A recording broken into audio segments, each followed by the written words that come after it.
quelques secondes, la vue se floute, une impression de mal-être très profond, l'impression que tout se dérègle au fin fond de la poitrine. Ça s'aggrave de seconde en seconde jusqu'à ce que le rideau tombe. Je me suis écroulé et je suis mort en fait instantanément. Je m'appelle Benjamin, de mes 15 à mes 27 ans, j'ai survécu à plus de 15 morts subites. En 2004, je suis un élève donc du lycée, j'ai 16 ans. Je suis quelqu'un de très sportif, je fais de 8 à 10 heures de sport par semaine. Je suis ceinture noire de judo, je fais également beaucoup de foot. Mais j'avais une sensation d'angoisse dans la poitrine, ce que je prenais pour de l'angoisse quand je faisais du foot ou alors que je faisais du judo. J'ai commencé à avoir des symptômes quand j'étais en classe de 5e, 4e. En fait, j'avais mon cœur qui commençait à s'emballer. J'avais des prémices en fait de quelque chose, mais vu que j'étais un enfant extrêmement angoissé, et après toute une batterie de tests où en fait on ne voyait strictement rien, les médecins ne se sont jamais trop inquiétés. J'ai vu plusieurs cardiologues. Le cardiologue m'avait dit voilà, en fait c'est plus dans votre tête qu'autre chose. Mon état s'aggravait, mais je m'en rendais même pas compte, en fait, c'était presque insidieux. Je me disais, bon, c'est mon stress, c'est juste l'angoisse qui me fait faire ça. Le 4 mai 2004, je suis en cours de sport, un mardi matin, il est 11 h, il pleut énormément. Donc, je suis dans une très bonne forme, je me sens bien, je suis avec mes amis. Et puis en quelques secondes, la vue se floute, on a comme un filtre bleu qui traverse votre regard. Une impression de mal-être très profond, l'impression que tout se dérègle au fin fond de la poitrine et une froideur qui remonte, instantanée, qui remonte des poumons jusque dans la trachée. Ça s'aggrave de seconde en seconde jusqu'à ce que le rideau tombe. Je me suis écroulé et je suis mort en fait instantanément. Je suis au sol, je suis inconscient. Je vais avoir une chance incroyable, c'est que ma camarade de classe va être mon ange gardien. Elle va effectuer un massage cardiaque sur moi, suivi par le CPE du lycée. Ça m'a permis en fait d'oxygéner mon cerveau. Le SAMU est arrivé sur le terrain de foot. Ils ont commencé le massage cardiaque.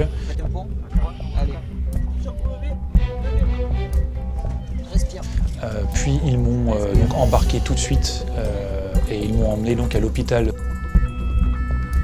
J'ai dû rester à peu près entre 45 minutes et 1 heure mort. Vu le manque d'oxygène que j'avais eu pendant pas mal de temps, ils m'ont plongé dans le coma immédiatement pour préserver mes fonctions cognitives. Je me suis réveillé 2 jours après cette mort subite.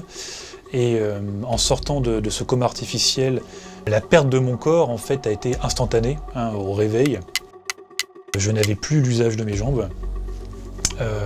J'étais pratiquement aveugle, j'avais un œil qui ne fonctionnait plus. J'étais vraiment complètement dépassé par la situation. J'étais un véritable légume. Je ne savais plus ce qu'était une fourchette, un couteau. J'étais dans une sorte de monde parallèle où, plongé dans un nuage de coton où je n'ai plus vraiment perception de grand-chose. Le cardiologue en fait est venu nous voir. Nous a expliqué effectivement que j'avais fait une mort subite et que j'avais eu un désordre électrique, ce qu'on appelle un orage électrique au niveau du cœur, et que j'avais été récupéré par miracle. Il est pratiquement impossible de survivre en fait à une mort subite. C'est une maladie qui était malheureusement inconnue, ou en tout cas très peu connue par les services de cardiologie. Donc c'était difficile de savoir vraiment comment entrevoir l'avenir et comment ça allait se passer par la suite.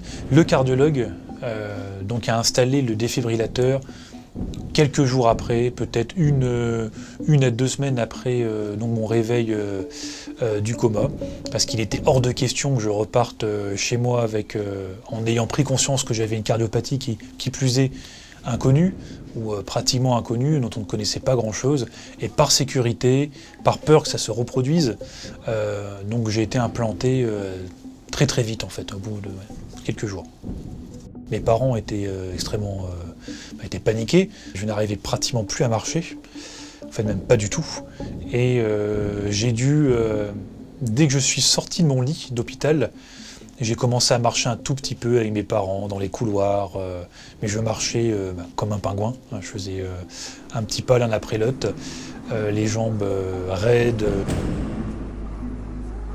Ça m'a pris entre 4 à 5 mois pour retrouver totalement l'usage de mes jambes, tout en sachant qu'au niveau de la musculation de la jambe, il m'a fallu des années pour retrouver la flexibilité, la fluidité en fait de la marche. Et j'ai mis plusieurs jours avant de récupérer l'intégralité de ma vision. Au bout d'un mois, j'ai quitté l'hôpital. Il était hors de question que je m'apitoie sur mon sort et que je me laisse aller. Et je voulais vraiment très vite me remettre, même si j'étais pas encore totalement conscient de la maladie que j'avais finalement. Et les premiers jours, j'ai été en fauteuil quelques jours, mais très vite finalement, très vite, j'ai commencé à me mettre debout.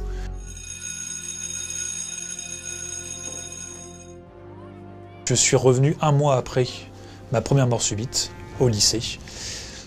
Pour le dernier jour du lycée, en fait, je voulais le passer avec tous mes copains. Qu'on puisse voilà, finir un petit peu l'année sur une bonne note, si je puis dire, avant que l'été commence. Mais quand je suis revenu, j'étais plus tout à fait le même. J'étais clairement cassé en deux. Mais j'avais ce plaisir de retrouver tous mes amis qui m'attendaient. Ils m'avaient fait des petits cadeaux, ils m'avaient écrit des mots.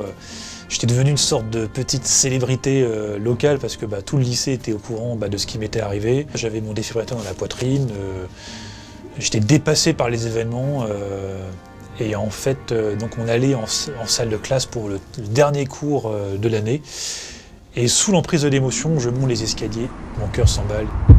Je ressens comme une impression de voile qui se met devant les yeux et comme si tout au niveau du son, comme si tout s'éloignait et comme si on finissait par disparaître en fait. Je me suis écroulé au milieu du couloir devant tout le monde. Le cœur s'arrêtait en moins de 10 secondes.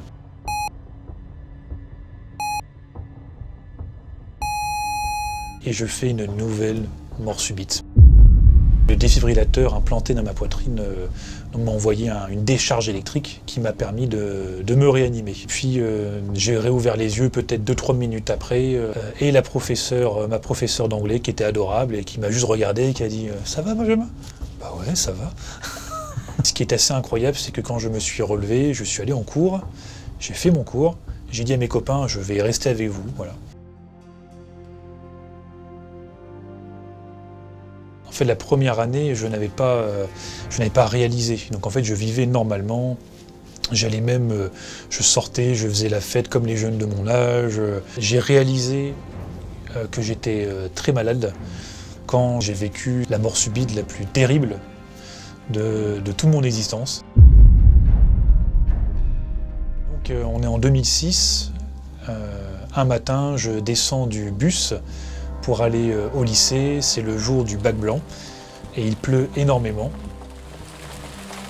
Ce qu'il faut savoir, c'est que j'ai développé donc un syndrome post-traumatique en lien avec la pluie, car ma première mort subite, il pleuvait énormément et j'ai connecté donc la pluie avec la mort dans mon esprit. J'avais à peu près 500 mètres à marcher pour me rendre au lycée. J'étais relativement stressé, c'était le bac. Et là, j'ai fait une crise d'angoisse absolument terrible, démoniaque. Je respirais extrêmement mal, je traverse la place sous la pluie et je sors mon téléphone, j'appelle mon père et en fait, je lui dis que je vais mourir. Mon père me dit de me calmer, d'essayer de me détendre. Voilà, je sens qu'il est extrêmement contrarié, inquiet forcément au téléphone. Il n'est pas dans la même région que moi à ce moment-là, il est en déplacement pour le travail. Et donc j'atterris, je ne sais pas comment, chez le fleuriste. Je rentre chez le fleuriste et là je crie, je m'écroule par terre. Généralement, je m'évanouissais avant que mon défibrillateur choque. Mais là, pour qui, pourquoi, le défibrillateur a commencé à me choquer très très violemment. Alors que je suis conscient, encore et encore, 4 fois. Et je me prends énormément d'électricité dans la gorge, au bout des lèvres, au bout des mains. Et je crie, je pleure, je suis dans un état où je suis persuadé que je vais y rester en fait. J'avais à la fois donc la peur de mourir, mais j'avais également développé une autre peur, c'est la peur de mon propre défibrillateur, de mon propre ange gardien en fait, parce que c'était tellement violent qu'on en arrivait même à avoir peur qu'il choque et qu'il vous ramène à la vie, ce qui est assez paradoxal aussi. Le SAMU arrive, je vais avec le SAMU au CHU, qui est mon nouvel endroit favori, parce que du coup j'en passe beaucoup de temps là-bas. Là, le cardiologue m'explique qu'il va falloir que j'apprenne à me détendre, parce que là, ça commence à être compliqué. Je commence à faire quand même beaucoup d'incidents. Et il y a clairement quelque chose au niveau du stress, de l'angoisse, du syndrome post-traumatique que je vais devoir apprendre à apprivoiser. Et c'est ce jour-là, en fait, dans ma tête, où j'ai compris, en fait, que ce serait pour la vie. Et que ce que j'avais eu, finalement, n'était vraiment pas anodin et était bien plus grave que ce que je pensais. De mes 15 à mes 27 ans, j'ai enduré un petit peu plus de 15 morts subites. En fait, je me disais à chaque fois, encore une fois, et surtout, est-ce que je vais me réveiller? Le seul souvenir que j'ai de la mort, en fait, c'est que j'ai ressenti une sorte de plénitude très intense, quelque chose de très apaisant, et j'ai entendu quelqu'un me chanter quelque chose, un air, voilà, une très vieille chanson, une très très vieille chanson, et un rideau de pluie devant moi et un visage, voilà, qui me chantait quelque chose d'assez rassurant, envoûtant. 12 ans après ma première mort subite, à l'âge de 27 ans, j'ai eu un appel de ma cardiologue et qui donc m'a averti qu'un très très grand cardiologue, un des plus grands au monde, en fait, pouvait enrayer ma maladie et me permettre d'avoir une vie normale sans faire de mort subite. J'ai même pas eu besoin de peser le pour et le contre.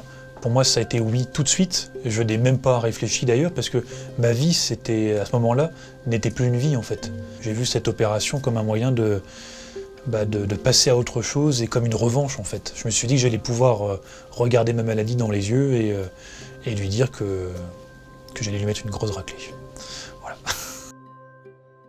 Et donc je suis parti donc en 2016, au début de l'année, me faire opérer.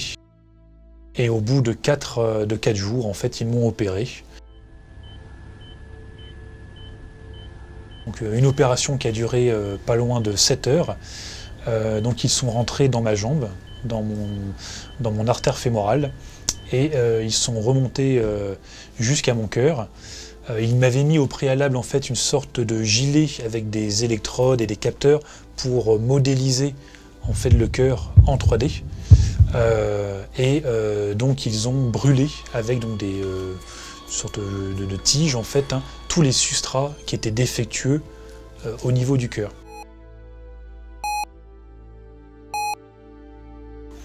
Et donc au bout de 7 heures, je me suis réveillé et ils m'ont dit voilà, c'est terminé, voilà, vous êtes sorti d'affaires, la maladie est enrayée et il ne vous reste plus qu'à vivre. Et puis, j'oublierai jamais le soir même, parce que quand je suis rentré dans ma chambre d'hôpital, j'étais très fatigué. Enfin, je veux dire, c'était un combat qui durait depuis je ne sais pas combien d'années. Et c'est vrai que j'oublierai jamais voilà, le coucher du soleil. Hein, c'est tout bête, mais voilà, il y avait un coucher de soleil magnifique Et en fait, je me suis mis à pleurer, quoi, parce que j'avais compris ce jour-là que c'était terminé. Voilà, que c'était la fin d'un chapitre et le début d'un nouveau. Voilà.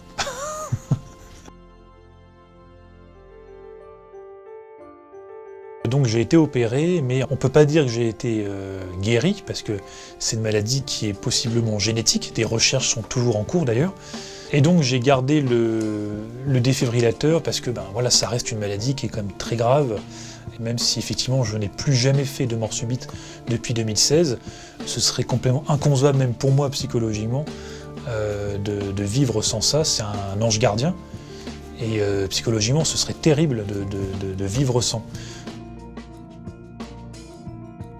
Des fois il m'arrive de sentir l'appareil quand je dors, quand je me réveille. Avec la chaleur de l'été en fait par exemple, je pourrais faire cuire un œuf sans problème sur ma poitrine, parce que ça chauffe. Et bien en fait cette maladie, c'est assez étrange, mais en fait elle m'a énormément sensibilisé vis-à-vis de l'existence. Elle m'a donné beaucoup de recul, elle m'a appris à relativiser et à voir les choses toujours sous un angle positif en fait. C'est que désormais il est impossible pour moi de m'inquiéter pour des petites choses futiles du quotidien. J'ai travaillé énormément sur des thérapies, sur des moyens de respirer, de faire de la méditation pour m'apaiser. Ça a énormément marché et aujourd'hui je vis normalement à 95-96%.